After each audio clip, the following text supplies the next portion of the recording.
여호와는 누구이십니까? 여러분에게 여호와는 어떻게 되시죠? 여러분, 이 고백이 너무너무 중요합니다. 여러분, 아브라함의 하나님, 이삭의 하나님이 아니고요, 여러분 스스로의 하나님을 되어야 합니다. 하나님을 진짜 만나면요, 삶의 역동적일 수밖에 없습니다. 내가 정말 하나님의 사랑 가운데 내 마음의 심령이 녹으면요, 그 아버지의 사랑 때문에 절로 회개가 일어납니다. 하나님의 사랑에, 하나님의 기준에 맞게 살지 못했던 내 삶이 보여지게 될 것이고요, 그 아버지의 사랑 때문에 자연스럽게 회개의 삶을 살게 될 것입니다. 저는 오늘 여호와는 나의 목자시니, 아마 여러분 너무나 많은 시편에서 가장 주옥같은 시편 중에 한 말씀이죠. 이 말씀은 아마 여러 번 여러분이 들었을 거예요. 저는 여호와는 나의 목자시니 라는 주제로 하나님 말씀을 전하겠습니다. 여러분이 살고 있는 이 시대, 우리들이 살고 있는 이 시대에 하나님의 은혜가 지속적으로 임하기를 간절히 축원합니다. 여러분, 오늘 이 말씀은 아마 통째로 암송하고 있는 분들도 많이 있을 거예요. 다윗의 고백, 여호와는 나의 목자시니 라는 이 고백. 여러분, 이 양은요, 목자가 없으면 생존할 수가 없습니다.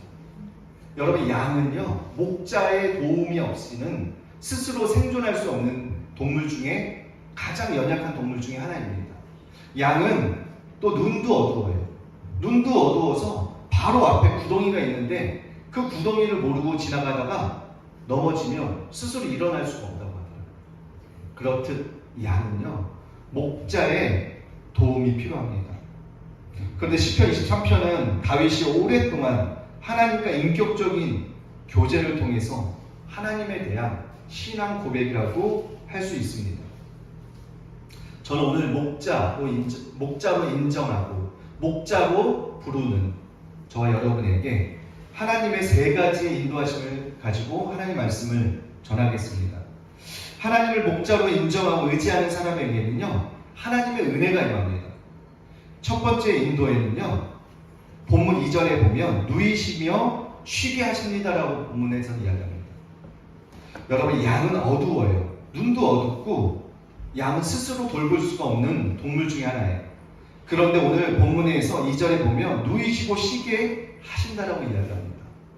여러분, 여러분이 하나님을 목자로 인정하고 여러분이 하나님을 참 나의 진정한 목자로 의지한다면 하나님이 여러분의 삶에서 누이며 평안히 쉬게 할 것을 믿으시기를 바랍니다. 하나님께서는요, 여러분이 살고 있는 삶에서 근심이 없도록 여러분의 삶을 하나님은 평안히 인도하실 것입니다.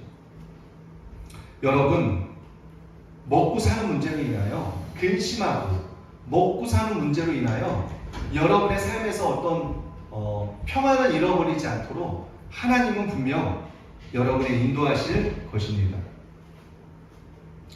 성경 말씀에 보니까 그러므로 염려하기를 이르기를 무엇을 먹을까, 무엇을 마실까, 무엇을 입을까 염려하지 마라. 이는 다 이방인들이 구하는 것이라. 너희 하늘 아버지께서 이 모든 것이 너희에게 있어야 할 줄을 아시니라. 마태복음 6장 31절에서 32절에 하나님은요, 여러분이 구하기 이전에 하나님은 여러분의 필요를 아시고 여러분의 필요를 하나님이 예비하시는 좋으신 아버지라는 것이죠. 그런데 전제가 있습니다.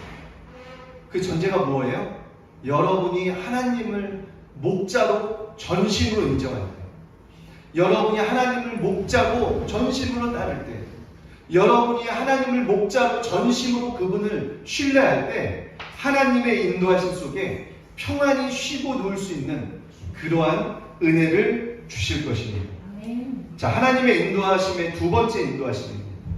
내 영혼을 소생시키시고 라고 오늘 본문을 이야기합니다. 사랑하는 성도 여러분, 여러분의 삶에서 어떠한 어려움이 있습니까? 여러분, 물질의 어려움이 있습니까? 아니면 사람과의 관계의 어려움이 있습니까? 하나님은 여러분의 영혼을 소생시키시기를 원하십니다. 제가 처음 사역할 때 주일학교 사역을 시작했어요. 그때는 교역자가 아니었고요, 집사로, 부장 집사로 그 교회에서 감사하게도 그 주일학교를 맡겨주셔서 주일학교를 잘 열심히 열정적으로 헌신했던 일이 있었습니다. 그때는 사례도 안 받았고요. 정말 열심히 헌신을 다했어요. 정말 열심히 아이들을 섬겼습니다. 그러다 어느 날 사람과의 관계 속에서 어려움이 있었어요. 같이 사역했던, 동역했던 선생님 중에 한 명이 어떤 말을 잘못 전함으로 인해서 목사님과의 관계가 어려워졌고요. 결국에는 상처를 받고 교회를 옮기는 일이 있었습니다. 저는 그 일이 있고 나서 사람 만나는 게 두려웠어요. 그러니까 사람에게 진심으로 대하는 게 어려웠어요. 왜냐하면 사람을 진심으로 대했을 때 혹은 말하는 그 배신당하여 내 마음에 깊은 상처를 얻을까봐 두려웠어요. 그래서 몇 년 동안 사람 만나는 것도 어려워했고요. 사람이 모이는 곳에 잘 가지려고 하지 않았어요. 그랬는데 저랑 평상시에 가깝게 지냈던 분 전도사님이 그 카톡에다가 찬양을 한 곡을 저에게 보내왔어요. 그 찬양 내용이 여호와는 나의 목자시니 여호와의 유월절이라는 찬양이었어요. 그 찬양을 듣는데 하염없이 내 마음에서 울컥거리더라고요. 반복해서 듣는데 눈물이 나기 시작하고 계속해서 그 찬양을 따라할 때 하나님의 나의 부르심을 다시 한번 생각하게 되더라고요. 사랑과의 어려움 때문에 아파하고 사랑과의 관계 속에서 힘들어하는 나의 모습 속에 하나님이 나와 함께하고 있었구나. 주님이 나를 안고 주님이 나보다 더 아파하고 계셨구나. 그래서 알게 되었습니다. 그래서 6월절이라는 그 찬양을 통해서 내 영이 다시 한번 소생하는 그런 은혜를 경험했습니다. 여러분이 하나님을 진정으로 목자로 인정하고 여러분이 하나님 앞에 진정으로 마음을 드리면 하나님께서 여러분의 영혼이 얼마나 피폐해 있을지라도 여러분의 영혼이 얼마나 아파할지라도요, 하나님은 여러분의 영혼을 소생시켜 주시는 아버지이심을 믿으시기 바랍니다. 하나님은 여러분의 진짜 아빠가 돼요. 하나님은 여러분의 영원한 아버지가 되신다는 사실을 저는 그때 깨달았습니다. 내 마음에 있던 그늘이요 싹 사라지고 내 마음에 다시 한번 기쁨이 솟아나는 것을 경험했습니다. 여러분, 여호와는 여러분의 목자 되심을 고백하는 저 여러분이 되시기를 예수님의 이름으로 축원합니다. 자, 세 번째 인도하심 속에는요, 본문 3절에 보면 의의 길로 인도하시도다라고 이야기합니다. 하나님은요, 여러분을 영원한 의의 길로 하나님은 인도하십니다. 하나님께서 우리들을 진리의 길로 인도하십니다. 우리들이 어디로 가야 할지 알지 못할 때 하나님께서는요, 의의 길로 인도하십니다. 제가 힘들 때예요. 하나님, 제가 어떻게 살아야 합니까? 미래에 대한 막연한 두려움, 그리고 앞으로 내가 무엇을 해야 될지의 두려움. 그때 하나님이요, 시편 119편 105절의 말씀 묵상하게 하셨어요. 그 말씀이 뭐예요? 여호와의 말씀은 내 발의 등이요 내 길의 빛이다. 그 말씀을 묵상하는데요, 여러분 혹여나 등이 어떻게 해야 합니까? 위에 있어야 전체적으로 밝습니다. 그런데 등이 발등에만 있다고 한번 생각해 보세요. 발등에만 있다고 한번 생각해 보세요. 주의 말씀은 내 발의 등이요 내 길의 빛이다. 주님이 나에게 너는 할 수 있어. 아들아, 두려워하지 말라. 내가 너와 함께 할 것이다. 내가 너를 버리지 않고 너와 함께 할 것이다. 그때 제가 믿음으로 한 걸음을 걷게 되었습니다. 여러분, 놀랍지 않나요? 믿음으로 한 걸음 걸었는데요, 거기가 보이기 시작합니다. 내 미래에 대한 두려움, 앞으로 내가 무엇을 해야 될지의 두려움, 그리고 나에 대한 자책감, 막 이런 염려 속에 믿음으로 발걸음을 옮기게 되더라고요. 그때 놀라운 사실, 거기가 보이기 시작해요.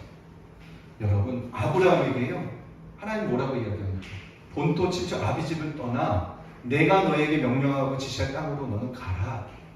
여러분, 아브라함은 즉시 그 본토 친척 아비집을 버리고요, 알 수 없는 미지의 땅으로 발걸음을 옮기기 시작했습니다. 여러분, 이것이 믿음입니다. 여러분, 믿음은요, 과학하고 달라요. 과학은 연구 결과를 가지고 도출되는 게 과학이라면, 결과를 아는 것이 과학이라면, 믿음은 그렇지 않습니다. 믿음으로 내가 하나님 신뢰하고 발걸음을 뛰었을 때 거기가 보이는 거예요. 그때 비로소 하나님의 은혜를 경험하게 됩니다. 저와 여러분의 인생에서 마치 무리를 걷는 믿음을 요구하는 시기가 올 것입니다. 분명히 여러분의 인생에서 분명한 사실은 하나님의 믿음을 요구하는 시기가 올 수 있습니다. 그때 어떻게 반응해요? 하나님을 신뢰함으로, 하나님을 경외함으로, 신뢰함으로 반응하는 거예요. 여러분, 그런데 하나님을 신뢰하는 것이 결코 쉽지는 않습니다. 결코 쉬운 문제가 아닙니다. 여러분, 훈련되지 않으면 결코 쉽지가 않습니다. 그러나 우리가 100원짜리 하나부터 나누는 훈련, 작은 하나님의 음성인지 음성이 아닌지 불분명할 때 하나님의 음성으로 믿고 내가 순종해서 결과를 얻어보는 믿음의 걸음을 걸어보는 훈련이 너무너무 중요합니다. 예수전도단의 홍성건 목사님이 말씀 중에 이러한 말씀한 적이 있습니다. 선교사 훈련된 선교사들을, 단기 선교사로 헌신하는 사람들을 단기 선교사로 훈련 보내요. 각 나라의 선교사로 파송할 때 어떠한 경우는 이슬람권도 많은 훈련된 선교사를 보내잖아요. 그런데 하나님의 음성을 들을 줄 아는 사람들은 걱정이 되지 않아요. 그것이 비록 이슬람권의 나라일지라도 하나님의 음성 듣는 훈련이 된 선교사 지방생들은 그것을 파송할 때 걱정이 되지 않는다. 왜 그럴까요? 주님의 음성을 정확하게 듣는, 마치 주의 음성이 어떻게 해요? 광야의 나치판 같은 역할을 하는 거예요. 광야에서 우리가 어떻게 방향을 잡습니까? 나치판 보고 광야에서 방향을 잡는 거예요. 길이 안 보이고 어디로 가야 할지 알지 못할 때 그때 어떻게 합니까? 주님 앞에 기도해서 주의 인도를 받는 거예요. 홍성원 목사님이 주님 음성 듣는 훈련이 된 사람들은 걱정하지 않았다라고 했던 말씀이 있더라고요. 잠언서 16장 9절에 이런 말씀이 나옵니다. 사람의 마음으로 자기의 길을 계획할지라도 그의 걸음을 인도하시는 이는 여호와시니. 사람이 내가 나의 인생을 어떻게 살아갈지 아무리 계획을 잘 짜도요, 결국에 그 걸음걸음을 인도하는 분은 여호와 하나님이라는 사실을 우리는 믿으시기를 바랍니다. 하나님은 우리와 함께 하십니다. 본문 4절에 보니까 내가 사망의 음침한 골짜기를 다닐지라도 두려워하지 않는 이유는 하나님께서 우리와 함께하다라고 이야기합니다. 저는 제가 초신자 때 제일 많이 들었던 하나의 음성이요, 이사야 40장 10절 말씀입니다. 이사야 41장 10절 말씀을 그때 당시에 제일 많이 들었어요. 이사야 41장 10절 너무나 유명한 말씀이죠. 두려워 말라, 내가 너와 함께함이라. 놀라지 말라, 나는 내 하나님이 됨이라. 내가 너를 굳세게 하리라. 참으로 너를 도와주리라. 참으로 나의 의로운 오른손으로 아들아 내가 너를 붙들리라. 여러분, 하나님이 여러분을 붙들어 주신다는 사실을 믿으시기 바랍니다. 여러분, 오늘 시편 기자도요, 사망의 음침한 골짜기를 다닐지라도라고 해요. 그러면서 유명한 믿음의 고백합니다. 내가 해를 받지 않는 이유, 내가 두려워하지 않는 이유는 시편 기자의 고백이 나와요. 다윗의 고백이 나와요. 두려워하지 않는 이유는 무엇이에요? 주님께서 함께 하신다는. 참 역설적이죠. 여러분이 진짜 약한 그때, 여러분이 정말 힘든 그때, 하나님은 그때 가장 가까이 있는 것을 우리는 느낍니다. 저도 제가 여러 번 얘기한 적이 있지만 질병 때문에, 희귀병이라는 그 질병 때문에 고통당할 때가 있었어요. 힘들어할 때가 있었습니다. 근데 그때 아이러니하게요, 주님이 함께 하심을 명확하게 내 영이 느껴집니다. 내가 너무 힘든 그때, 내가 너무 연약한 그때 하나님께서 나와 함께하고 있구나라는 것을요, 그때 명확하게 알게 했더라고요. 여러분, 로마서에서 그러죠. 환난은 인내는 연단은 소망을 낳습니다. 여러분의 인생에서 지금 환난 가운데 있습니까? 여러분, 소망이 있어요. 여러분이 환난 가운데 있으면 이미 인내를 배우고 있습니다. 인내 가운데 있으니까 여러분의 소망이 있습니다. 여러분, 하나님은 사랑이 있어요. 하나님은 여러분을 너무너무 사랑하십니다.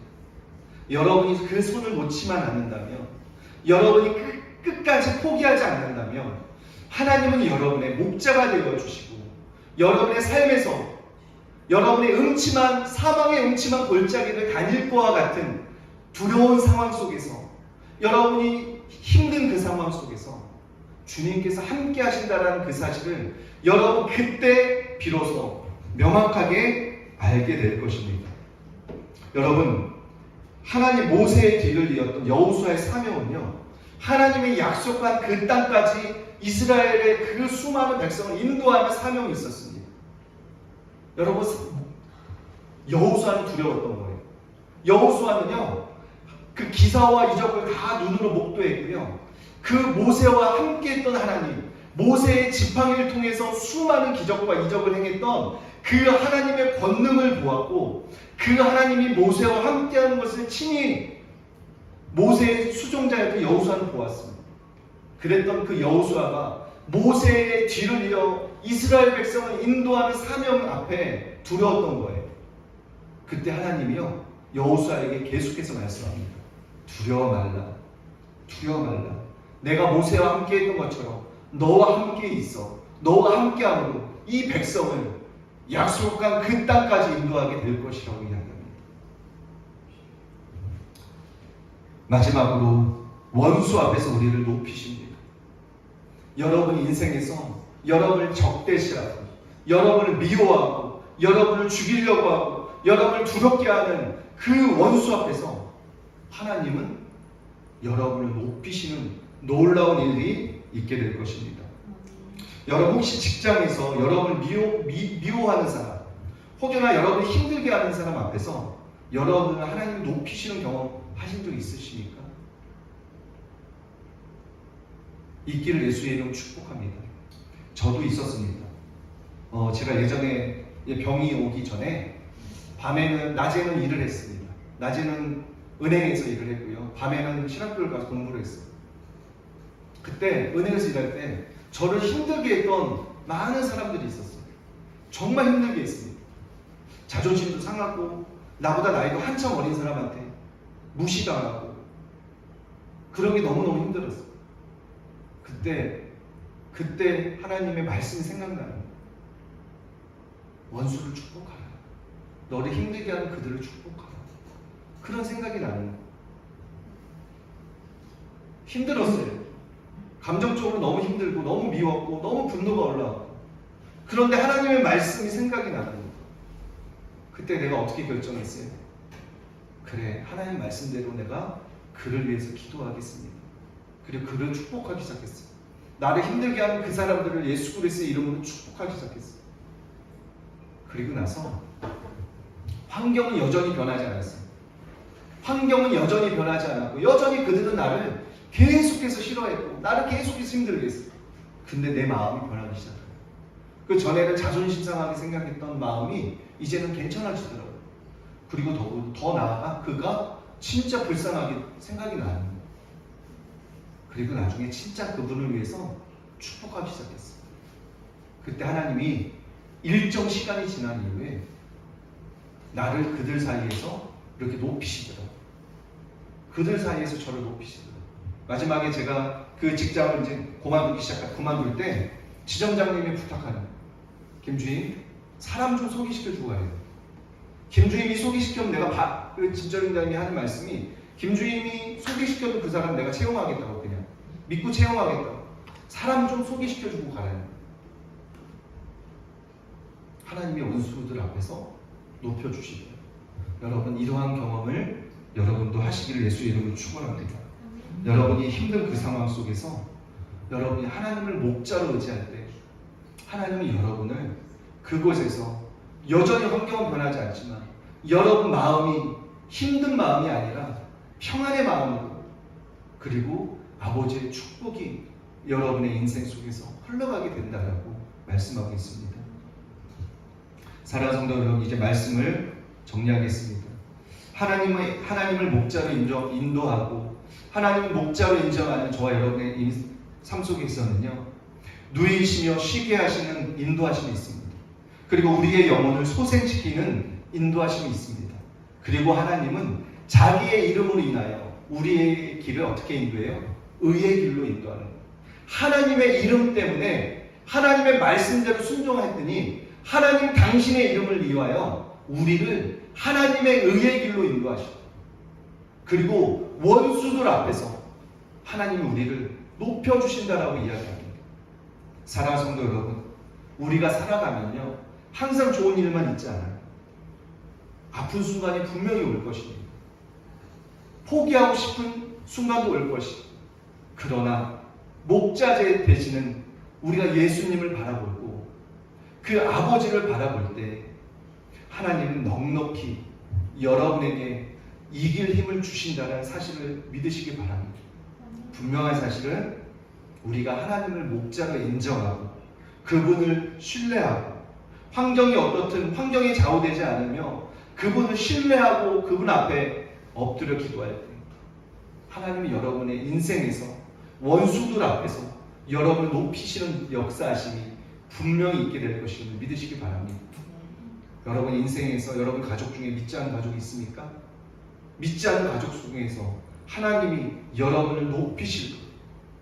그래서 믿지 않는 사람들도 여러분의 복 주시는 그 아버지의 복을 보고 그 하나님의 은혜를 보고 돌아오게 될 줄 믿으시길 바랍니다. 고난당하는 것이 내게 유익이라 이로 말미암아 내가 주의 율례들을 배우게 되었나이다. 119편 71편 말씀입니다. 여러분 고난이요 유익이 되는 거예요. 그런데 고난이 내게 유익이 되려면 어떻게 전제가 있어야 됩니다. 고난이 내게 유익이 되려면 고난 중에 하나님의 말씀을 신뢰하고 그분 방법대로 순종할 때 비로소 고난이 내게 유익하게 되는 것이죠. 고난이 내게 유익이 되는 것입니다. 하나님은 좋으신 아버지이십니다. 하나님은 여러분의 인생에서 넉넉히 승리할 수 있는 삶을 살아가게 하실 것입니다. 그래서 양이 목동이 없으면 살 수 없는 것처럼 저와 여러분이 하나님의 은혜가 없으면 살 수 없다라는 진짜 진실한 고백이 여러분의 입에서 나오기를 예수님의 이름으로 축원합니다. 그렇게 살아갈 때 하나님의 끊이지 않는 은혜가 여러분의 삶에서 함께 하시며 오늘 본문 마지막 절에 뭐라고 나옵니까? 본문 마지막 절 한번 보여주실래요? 내 평생의 6절에 내 평생의 선하심과 인자하심이 반드시 나를 따르리니 내가 여호와의 집에 영원히 살리로다. 여러분이 삶을 살아갈 때 하나님의 선하시고 인자하심이 여러분 뒤를 따라오게 되는 거예요. 반드시라는 단어를 한번 주목해 보십시오. 반드시 내 평생의 선하심과 인자하심이 반드시 나를 따라오리니 내가 여호와의 집에 영원히 살리로다. 여러분의 살아가는 삶에서 반드시 하나님의 인자와 선하심이 여러분의 뒤를 따라오게 것 믿으시기 예수님의 이름으로 축원합니다. 우리 이 시간에 기도하겠습니다. 잔잔하게 해주세요.